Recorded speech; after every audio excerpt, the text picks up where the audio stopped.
Hello, welcome back to my channel. Today we're going to do a mixed media project. And I just masked off my paper here. So it was the size of 8 by 10. And I did this because I was thinking of doing this for a workshop coming up. And I finished the project. I didn't 100% love it. So I did a different project for a workshop. So I figured, well, this will be a good video and it's got some cool techniques in it. So here we go. I'm just using some mixed media paper from my Grumbacher In and Out journal, and I'm using some gesso and a soft brush, and I put down some black mixed media tape, which is just another form of painter's tape, something like that, that's low tack, that will give you a frame for your project so later we can peel it off and we'll have a nice clean edge. So like I said, just put down some gesso with a soft brush. And now I'm just going to use a stencil. This one I really love. It's by Tim Holtz and it is a Stampers Anonymous. And I decided I was going to use some modeling paste and a plastic palette knife and go ahead and put that modeling paste through the stencil. And works really well. And I am totally lying to you. I see now that I used my heavy gesso. I apologize for that. I did this project a few weeks back, so it's coming back to me now what products I used. And I know why I use my heavy gesso when I do. I use it because it dries a lot faster than a modeling paste, and it does give a really great texture. So yes, I am sorry, that is heavy gesso that I'm using with the Flourish stencil by Tim Holtz. It's a Stampers Anonymous, and I'm using just a plastic palette knife to push that through the stencil. I'm doing it in 3 spots to create that visual triangle, and I'm going to have to let this dry and we will go on further. I think maybe I did put maybe one more spot down because I thought the side looked a little empty there. Now I'm doing it to the top of the project because what I wanted to do is a few tree branches that would be maybe cherry blossoms, something like that. Right now the trees are just full bloom. They smell absolutely amazing, and all of the birdies have their little nests in them. And that is my inspiration for this week's project. It is what I am seeing outside. And I am in a Wanderlust group, which is 52 projects for a year. I think the cost was $99, and I started it at the beginning of the year. And one thing that I have really focused on, that I've learned from Kesha Avery, who is in charge of Everything Art channel, is she says, just to look around you and be inspired by outside nature. And I am really taking that in this spring. And I totally apologize for my sniffling. I have a major head cold. I went to a used craft sale on Friday, and they had the thermostat so cold in their store that I knew I was going to get sick. And I actually had to stop shopping because it was so cold in there. I was shivering.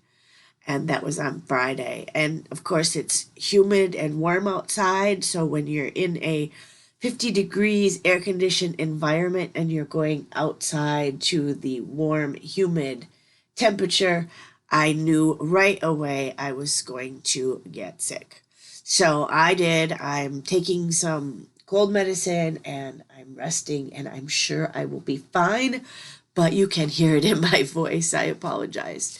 Okay, sorry. Back to the project. Letting this dry. I'm going to speed this up and I'm going to let you follow along for a little bit. Okay?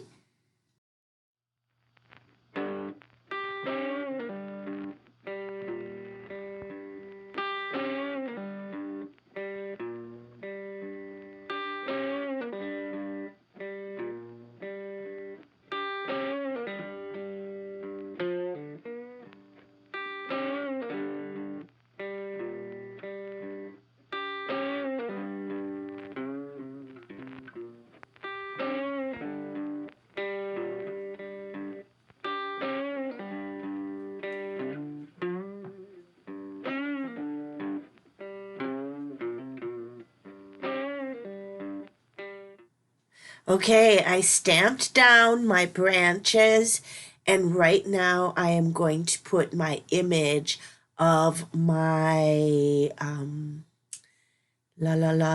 bird's nest down, and I just had a rubber stamp that had a bird's nest on it with a few eggs in there, and I stamped it on some Tim Holtz collage paper.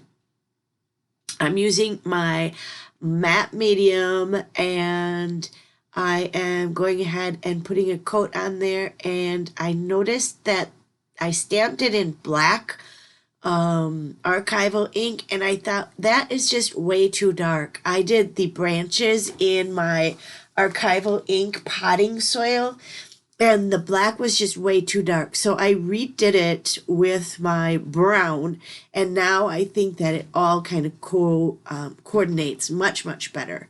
So here I'm just using some acrylic paint, and I mixed up a little bit of pale pinkish peachy color, and I'm putting water with it to thin it out a little bit. And I'm going ahead and just using a brush and just very quickly just filling in those little tiny flowers. And I'm not doing much, detail or anything, just really quickly. And the more texture, the better, because the more texture, it's going to look really, really cool when we do our wash over the top. So I'm going to let you follow along, put some music on again for you. That way I don't have to talk so much, because my throat is killing me. And I will catch you back in a little bit. So enjoy.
Okay, I wanted to get back and tell you what I just did there. So I mixed up some of airbrush medium with that tannish brown color of acrylic paint to put in that nest. And the ratio is just trial and error, and I'll link below the airbrush medium and the little precision tip bottles that I use. They're very, very inexpensive. I'll link that below for you. And then I cut out a bird from a napkin and I put the bird on top of the nest there. Now everything's dry and I'm using my burnt umber acrylic paint and some water, and I'm making a wash like I do many, many, many times in my projects. And I'm going to go over the whole piece like you've seen me do many, many times if you watch my videos. So I'm going to go ahead and do that. I'm going to dry the piece and I'm going to come back again and we will talk about what we have coming up next. I hope you're enjoying the video. Stay tuned to the end and we will see what the finished product looks like, okay?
Okay, I'm back. So you saw what I did there.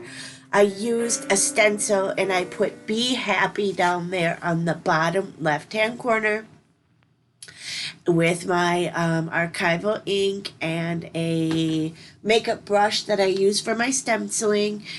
I used my brown Stabilo pencil and some water, and I went ahead and did some shadows around the nest and some of the branches. And now I'm using my black chalk writer to go around the edge of the project. Remember, this was going to be on a 8x10 MDF board, but I wanted to do a practice trial run on this mixed media paper so that it could be in my art journal as an idea for a workshop. I really, really love the simplicity of it and how it turned out. Adding a few details with my white Posca paint pen. And I just wanted to thank you very much for staying tuned to the end. I again apologize for my voice. It'll be better, I'm sure, this next week. And keep creating. I'd love to see your projects in our Facebook group, Everything Paper and Glue. Enjoy your week and have a wonderful, wonderful day. Thanks so much. Bye now.